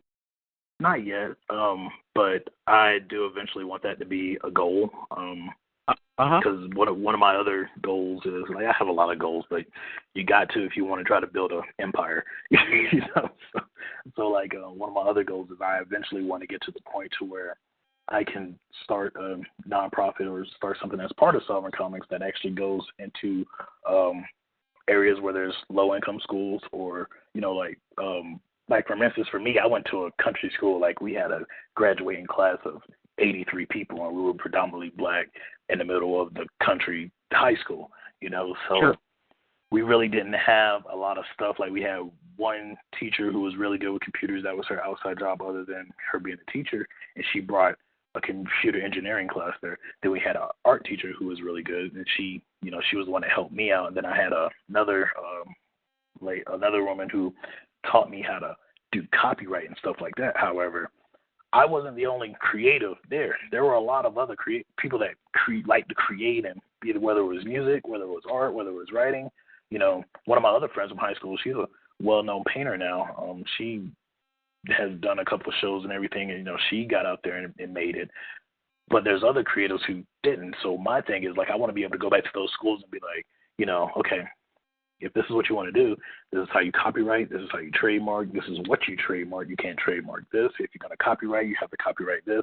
This is what you watch out for when it comes to big business, because they will come to you, buy your product, use it however they want, or not use it however they want. If you want it to be yours, don't sell it. Just give them all the pointers about how to approach that area, because there's a lot of stuff that I've learned even, going up, because I was like, eventually at one point I was like, I'm going to sell this to DC. And then I started thinking about, like, why am I going to sell my stuff? They're not going to use it. So I wanted to keep my stuff, and people would come to me, oh, why don't you sell it? No, I'm not selling it. So I want to be able to teach them the pointers of that, and, and why not to do that, because there's a lot of, creatives as is, not only creatives, but, there's just a lot of us who, we have an idea. It's a great idea. We see it one way. We sell it. They do something totally different to it. And we're like, that's not even what I had in mind. Like, for instance, with Star Wars, George Lucas is angry with what with what Disney did with Episode 7. He's livid. But I was just about to mention that, yeah. Yeah. You sold it. And there's not a damn thing he can do about it. Exactly, so, but it's that eventually that's what I would like to get to a point to where I can do that and help out other young kids and everything. So when they come up into the entertainment realm or the creative realm, they know what to look out for. The things to look out for, yeah. Yeah, because there's a lot of individuals out there, like, they'll tell you things or won't tell you things, and then you'll lose stuff or get caught up in it. Like, I'm glad that one teacher that I had, she told me about copyright and stuff. She told me the poor man's way to copyright, which I didn't know. And she actually took me to the site and showed me the copyright. Actually, no, she brought me the copyright form and everything. She was like, this is what you're going to use to fill out. And I had the copyright forms, and I copyrighted some of my early creative stuff. Like, she showed me that. If I wouldn't have known that and somebody else would have saw it, my stuff probably would have been somewhere else. So I think a lot of it's something that will be beneficial for people to know, and it's something that I want to help, help teach, or help show. So yeah, a lot of people who are creatives that I know, even some on the site, they're very afraid to even talk about what they're doing, to even give any general ideas, because they fear, and rightly so, someone else stealing their work. Right. And if somebody's determined to steal your work, they'll change a little of this, a little of that, and then you have a big ass fight on your hands, and it's expensive. So who among us can fight DC or Marvel? I mean, nobody. None of us can. None of us have that kind of money. And yes. So this is great that you're going to offer up some of this information before people make mistakes. I mean, that's the big thing. Once the mistake is made, you're pretty much screwed, because it's hard to recoup. And I think that's great, man, that you're going to put together almost kind of like a curriculum on creativity, on the business side of creativity. Because, like I said, everybody knows how to draw. Everybody knows how to write.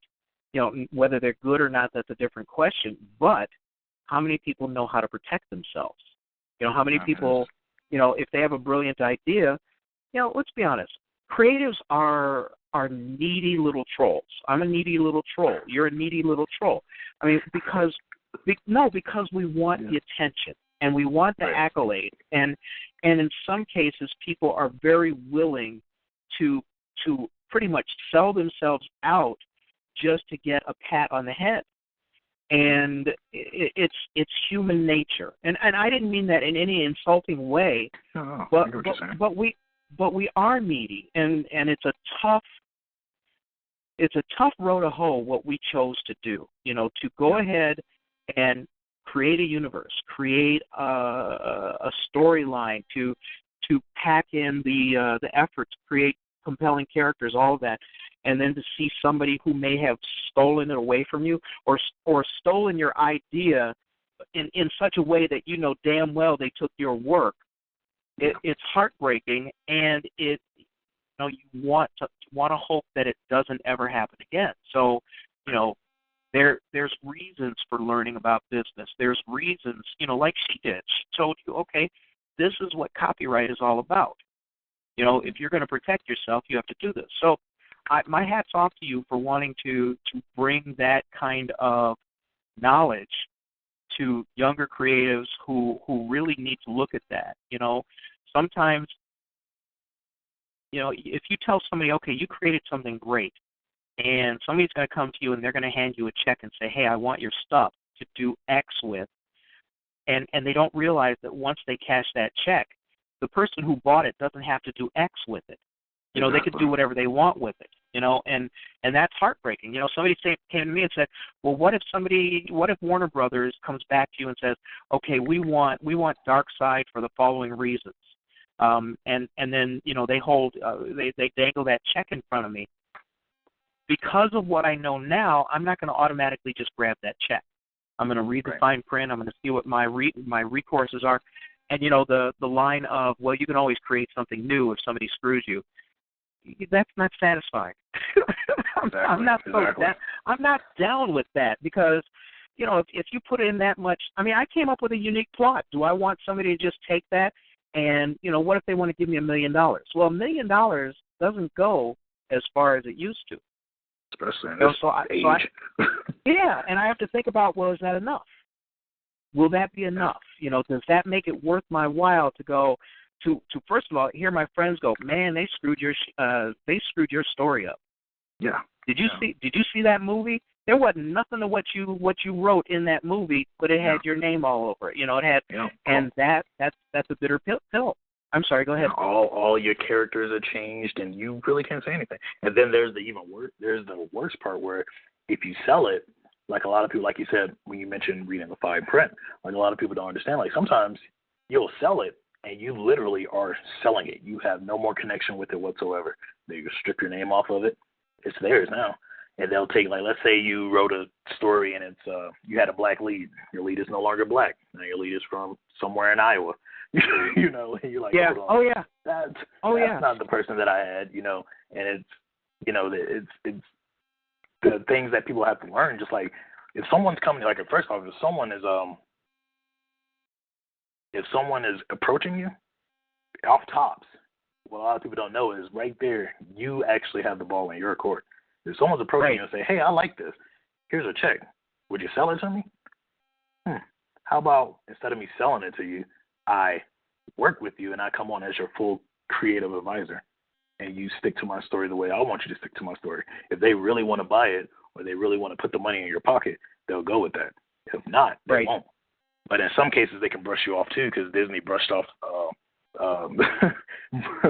George Lucas. Whenever he came on for episode 7, he was a creative advisor, quote unquote. But I think there was more to his contract or something like that made it to where they did blow him off with a lot of the ideas that he had for episode 7. But even still, like you can, like if someone's approaching you, you get the balls in your court, you can do whatever. And if they really want to bring you on, then they can. If not, then they'll go away and go to the next person. Yeah, but they count on you being ignorant and desperate, which is what creatives are. And I was at a film networking meeting here in Chicago, and Tim Kazurinsky, he was on Saturday Night Live back in the, I don't know, maybe in the 80s. He was like a guest speaker, and there were all kinds of creatives there for film who were asking him questions.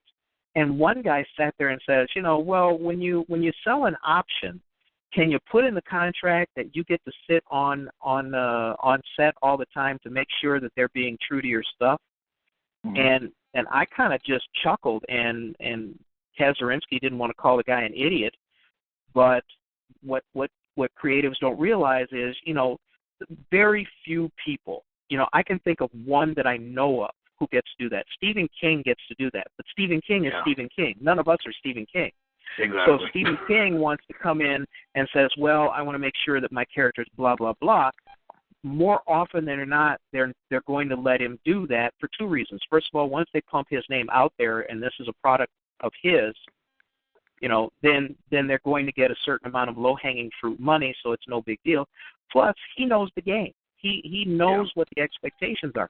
It's like authors now who send their manuscripts to publishers, and then they don't understand why they get returned. Publishers don't want to talk to authors because authors are just, they are just knucking futs. I mean, they are just crazy.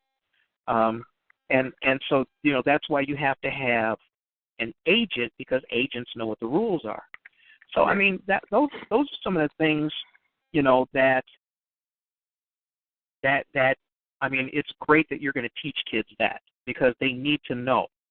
And the other thing that I have just worn my voice out with telling people is, if you're going to go into business like this, you need a lawyer. Oh, well, right. I don't really need a lawyer. I mean, I can't afford. And the fact of the matter is, if it's a good lawyer, he'll work on a retainer, and he or she will protect you. That's why you get a lawyer, not because it's going to cost you money or because, to feed your ego or anything like that. You need a lawyer for protection because we don't know the law. The law is deliberately written so that the average person can't do a damn thing with it. So, I mean, this is kind of cool. In terms of business, what do you think is the most important lesson you've learned, since you started up with SCIFHER? Gosh, honestly, when it comes to that, I would say just learning business. I've been doing a lot of research on the entertainment side. That's how I realized exactly how cutthroat they are. They can be incredibly cutthroat, and because of me learning that, I'm like, I'm actually in school now, and my major is business administration with concentration in business development, so that I will know what to expect from these. So I'm sitting in there, and they're like, "Oh, it's a creative. We're gonna get him," and I'm just like, "No, that doesn't work like that." I actually have a background in it. That's one thing that I would say to all creatives, because at one point I was at the Art Institute majoring in media arts animation, but I thought about it. I'm like, okay, well, I'm creating a business. I'm like, I'm pretty much I'm at this school. I'm doing online because I was in the military. I'm like, I'm teaching myself how to draw. I'm like, so why am I giving them my money? So I stopped that, and I'm like, okay, I'm changing my major to business because that's what's going to help me out. So one thing I will say is, as far as the business end for creators, is just learning business, period. Just learn business, because if they can get you, like you said, some creators are some of the most gullible individuals, and you can't expect everyone to have a heart of gold. You can't expect everyone to be in it for your for your benefit. Yeah, because a lot of people aren't. And in a sense, I'm kind of shooting myself in the foot considering what I said I wanted to do earlier with bringing people on. But in the same instance, I'm just telling the truth. Like me, I'm not going to do that to anyone because I respect creators. I respect all the hard work that people have put into their design, their characters. And so I'm not going to, snatch someone else's character without their permission or, without their say-so. I'm just not going to do that. That's disrespectful, but yeah, that's why I say I think for creatives, you just need to learn business, specifically the entertainment side, so that you know what to expect, what to see, you understand how they operate. Because if you go into that world and you don't know how they operate, it's going to be bad. That's the reason why a lot of individuals who go to Hollywood don't really make it, because they don't understand how Hollywood really works. Well, because of ignorance, Hollywood is where you go for your dreams to die. Mm-hmm. There is a school of sharks swimming around, and if you approach them as a minnow, or you're going to get you're going to get swallowed because they've created this whole business, this huge machine that, if you're not careful, just devours creatives and takes their stuff, and they make money with it, and then they have no use for you whatsoever. And a lot of people, like you said, most people are not that cutthroat. But when you're talking about millions of dollars, people go, well, why are they only making comic book blockbuster movies or Star Trek movies or Star Wars movies? Because it costs so damn much to make it, they can't take a chance on something new. The last new thing we saw in film was that was something nobody had ever seen before, made an embarrassing amount of money for how much it cost to make it, was the Blair Witch Project. People saw something that they went, oh my God, we have never seen this before. And that was just a crappy little movie, but because it was new, it made an amazing amount of money. But Hollywood is not about the business of taking chances. Yeah, it did. Well, yeah, I think didn't it peak with Cloverfield? Yeah, because you had Cloverfield came out shortly after, and then all of the paranormal activity movies started coming out. Oh, yeah, that's right. I forgot about those.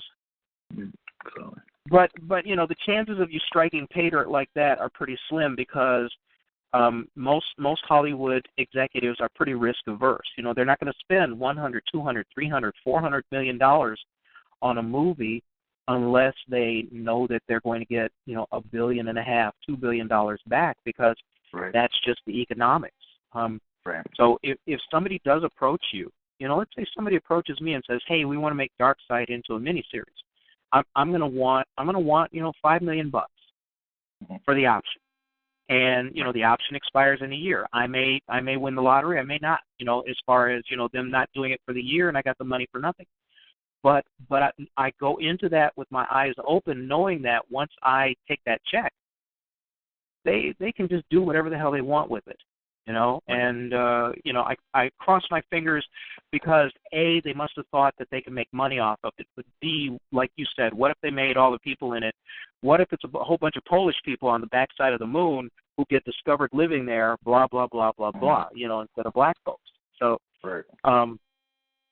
yeah, it's a tough thing, but it's good that you're pushing people out there, or you're planning on pushing that knowledge out there. So I mean, that's kind of like the back end thing that you've learned in terms of what you've done to start up your business. What do you think, if you have to look back at it, what's the thing that makes you smile? What's the thing that you look back at and you go, man, I am so glad I went through this because of? What's the best part of you plotting your own course like that?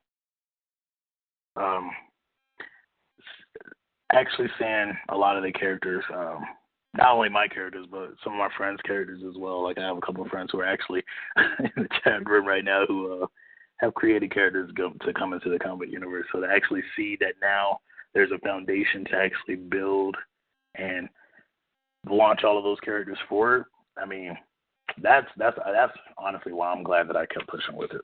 Because like I said earlier, there came a point where I was just like, I was ready to give up. Like, I was ready to put down the pencil, put down the writing and stuff like that. Because I'm like, hey, I got a job in IT. I'm doing good. I'm making decent money. And I was ready to give up. But then I thought about it. I'm like, no, I'm not going to do that because I didn't want to be a failure. I put so much hard work into it. Other individuals have put hard work into it, either helping me out by drawing stuff or pointing me in the right direction or creating characters and stuff. And I was like, no, I'm not going to do that. So that's the thing. When I look back, I'm glad that I just kept moving forward. So. And as a result, your network is growing. The network of people that you can count on, the network of people who obviously like you enough to poke you about your own problems and what have you, and it looks like you have a sufficient amount of creative people around you to really populate some pretty great creative universes. And if your stories are true, and if your stories resonate with people, let's start with teens or young adults, that's a good audience to build on. when you think about, you've already mentioned that it would be great if your son kind of follows in your footsteps, but and everybody wants people to tell them they wrote a good story. But when you think about your legacy and you think about, sitting in an armchair when you're my age, you're sitting back hollering at people to get the hell off your lawn and stuff like that. What are you hoping that people? I mean, what's the best thing that you think you would like to hear people say about you, and just the business model that you made and the lives that you touched? There's a joke that when I started off, that I said will be my. I was like I can die happy if I can hear this, and I was like I just want Stan Lee to say, who the hell is Sovereign Comics? Like, if he says that, I'm golden. But honestly, I was like, if just for people to say, he came out with some great comics, or he created some great characters, or they did. Sovereign Comics did a great thing. Sovereign Comics is still around. I would love it if 10 years, less than that, 5 years from now, there's CYPHER teams on, TV, or Temple High is on TV. It's people are sitting down watching these cartoons, and kids are, running to go see them when they get out of school. His or movies. I would love to see that. Just something. I guess the bigger thing too is to say, it would be cool if someone said, I'm glad that, someone other than Marvel, other than Marvel and DC created a publishing company and stood up to them. That your name would be mentioned. That your name would be mentioned, along theirs would be, that's got to be, when you think about that, that's got to be pretty cool. I will be on the porch, on the rocking chair, hollering at people to get off my lawn, and then I'll be able to say that I knew you way back when. Exactly. So I got that going for me. And then you mentioned you're going to the one convention. What is it, in September? MechaCon. It's in Detroit. It's actually ran by My Crown. I think she comes on BSFS. Every so often. I do know she has a page on everything on Facebook and whatnot directed towards it, and it's a Comic-Con that she pretty much stood up. So I already got my table and everything. I will be there, and in a sense, I want to kind of make that. That's the reason why I'm kind of been pushing and been pretty busy trying to get things out, because I want to kind of make that Sovereign Comics is kind of homecoming con, in a sense, kind of how San Diego Comic-Con is used by Marvel and Denver, not Marvel and Denver, Marvel and DC, to push their new stuff. Like, we're doing this, and we're doing that, and this is the new movie that's coming out. I would like to use MechaCon as like the homecoming, or your product rollout. Your product rollout. Right. So like when things the new are coming out, I would like to. If you want to know what's new, what's happening new with Sovereign Comics, this is the con to be at. So. Yeah. And then your presence on blacksciencefictionsociety.com is always great. Dropping your art there and things like that. So at least there's a place where people can kind of check out what you do. Exactly. They can find you on Facebook. Are you going to put together your own? Do you have your own company website yet, or not? That is actually in works. I'm trying to find some time in between drawing and writing to work on it. But yeah, that's in works. So right now, the two outlets that I use the most is I haven't been on BSFS in a while, but that's only because I've been incredibly busy and I wanted to come back and dump a lot of artwork in, which is pretty much what I did when I came back. But yeah, no, that was cool. Really, when I didn't see you there, I thought it was something I said. No, I wasn't that. I was just my nose was. I was working hard, So it's mainly right now it's just Facebook and BSFS that I use the most to put artwork out. So, but eventually, there will be a website that I'm already in the process of building and stuff. So. Just got to make sure it's good. So people who pick this up as a podcast, you can find Tyrone and his work both on Facebook and blacksciencefictionsociety.com. I can wholly endorse his artwork. I have seen his artwork, and I assume that because of the magnificent advice I gave him, his dialogue and his writing is top notch. Yeah, it's gotten way better. I can tell you that much. It's gotten way better. Like I said, when I was reading one of the stories, I was like, wow, like I don't even talk like that. Like this sounds like a robot. Let me fix this. So, I mean, I learned from, when I started writing.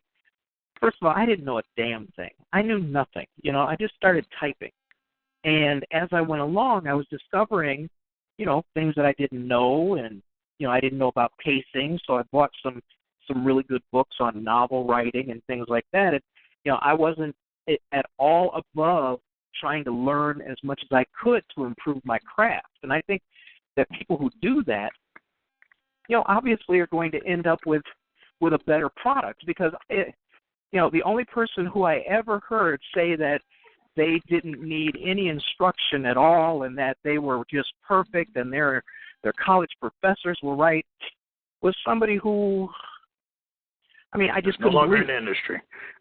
Well, no, she thinks she's in the industry. She thinks she's going to get like $3 billion for Terminator and Matrix and all of that. But, the thing is that I don't know anybody. It's a pretty rare person who has those capabilities, just innate capabilities, creativity, in order to do that. For me, it was a learning process. And people are honest enough to tell me, well, your first book was this, your second one was better, and we can't wait to see the third one. So, right.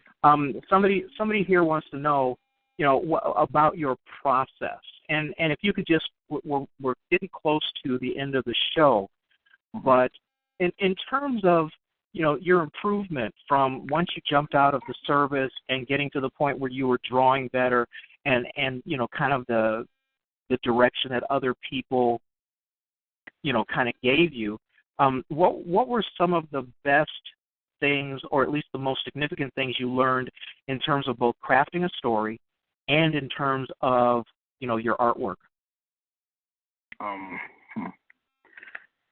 I would say with process-wise, as far as art, my process, I just do it. Like, I have no real rhyme or reason, and I think that's probably a big flaw that I have, but but in a sense it does help out. I just draw. I keep doing it. I see the big thing that helps is like if I look at something, and if I look at it, I'm like, oh man, that's hard. At one point in time, I used to run away from that. My art never grew. And when I started running towards that, I was like, okay, this is hard. I'm going to try it. I got better. So like my biggest process that I do is like I attack things that are hard. Like if it's hard for me, for instance, when I drew the one picture of Arctic Rose and how she's it's a, bird's eye view perspective, and you're kind of looking down on her and she's holding up this ice rose.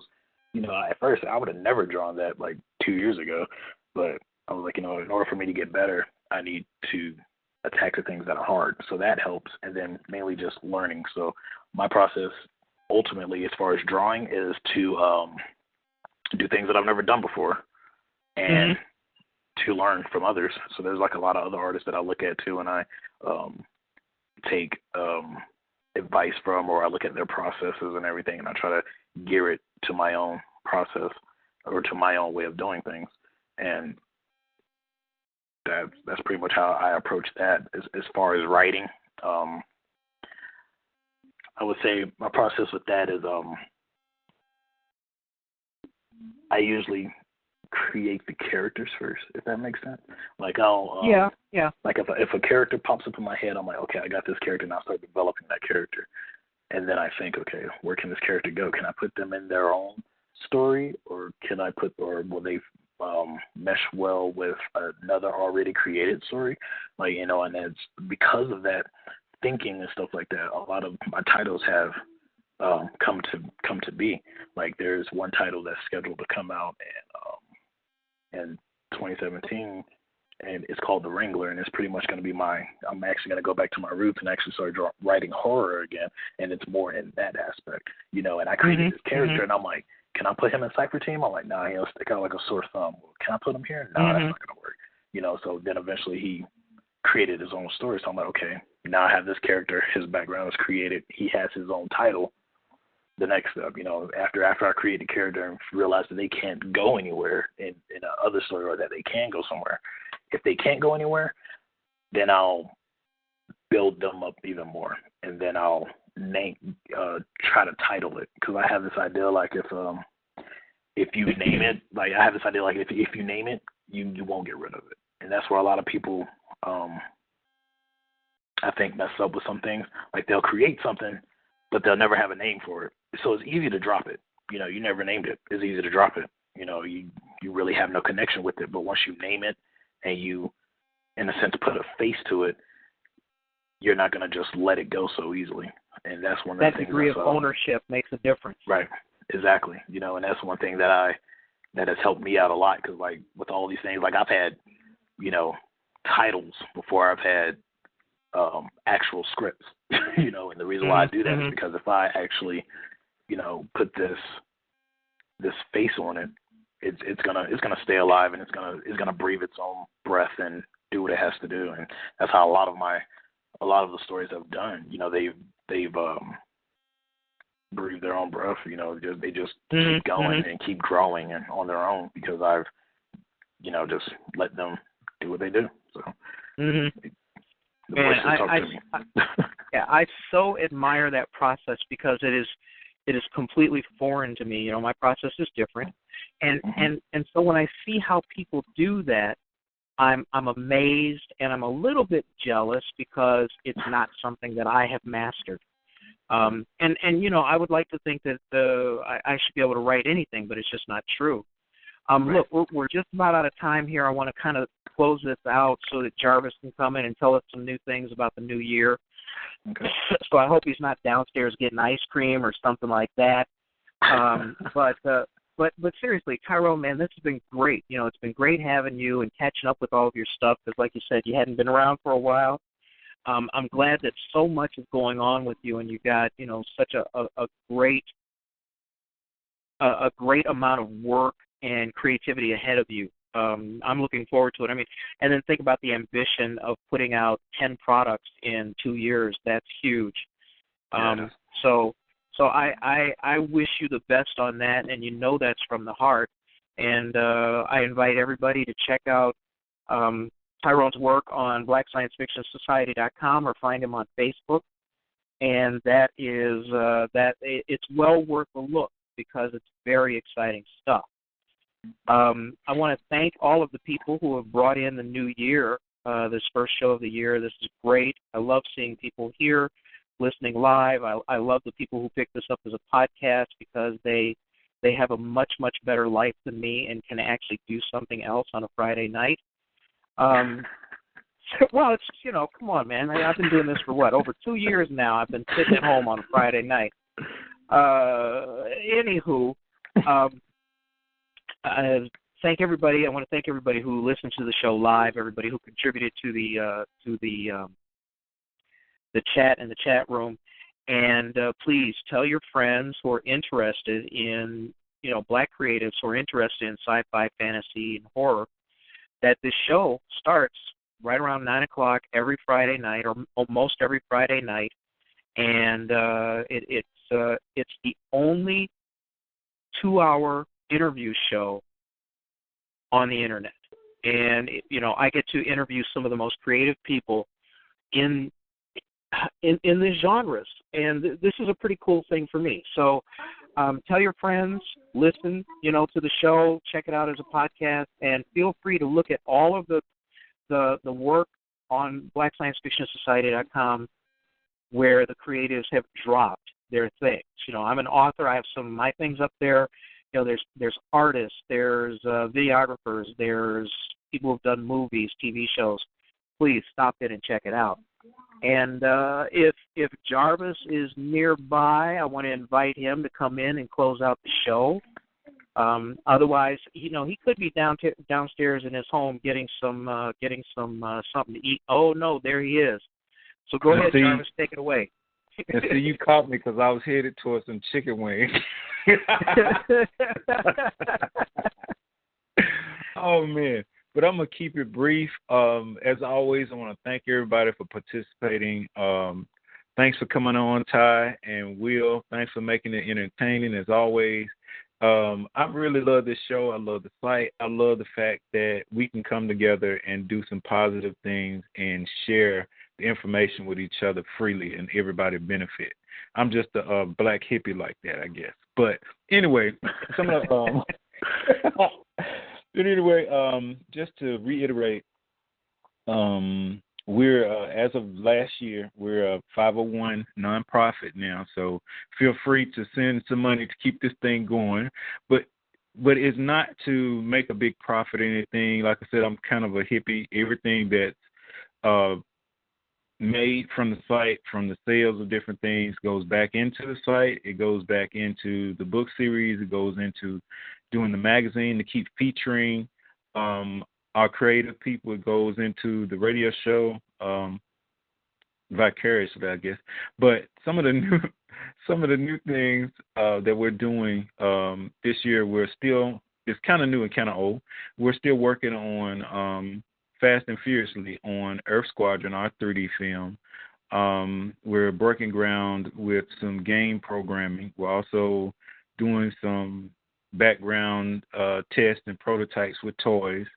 We're just about through with a Black History coloring book. We want to make sure that we have permission to use people's images and their likenesses. So that's the one thing that's kind of holding that up, just making sure everything's legit before that comes out, and just commissioning more artwork from different members on the site to do posters. We have a poster art print section, and we use that to raise money to keep the site going. And all the artists that we use, they're people from the site. And so please tell everyone you know about the site to keep this thing going so we can continue to grow and be effective. We do our best to feature our talent and get that talent out there. And I'm excited about the fact that you guys, Ty and Thomas and Amina, have hooked up and have been collaborating. And they all are members of the site. And that's what it's about. And so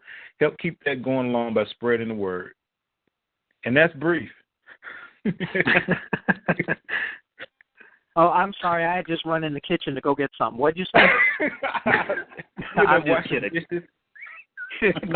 No, you guys busted me out too many times doing the dishes while I was doing the show, so I had to put a hardline moratorium on that. But I want to say to thank everybody. Tyrone, thank you. You made this a great interview. You made it very easy for me. Just hang on after the recording is over, and we'll see if anybody in the chat room has any last-second questions. Or we can talk about things that we don't want, other people to hear about, to keep it be recorded in case they're, as they say, extra legal. So on behalf of Jarvis and all of the great people who are in the chat room, and especially I want to thank Tyrone. Thank you all for listening, and we'll see you on the next edition of the Genesis Science Fiction Radio Show. Right. Genesis Science Fiction Radio Show. Right. Genesis Science Fiction Radio Show. Right. Genesis Science Fiction Radio Show. Right. Genesis Science Fiction Radio Show. Right. Genesis Science Fiction Radio Show. Right. Genesis Science Fiction Radio Show. Right. Genesis Science Fiction Radio Show. Right. Genesis Science Fiction Radio Show. Right. Genesis Science Fiction Radio Show. Right. Genesis Science Fiction Radio Show. Right. Genesis Science Fiction Radio Show. Right. Genesis Science Fiction Radio Show.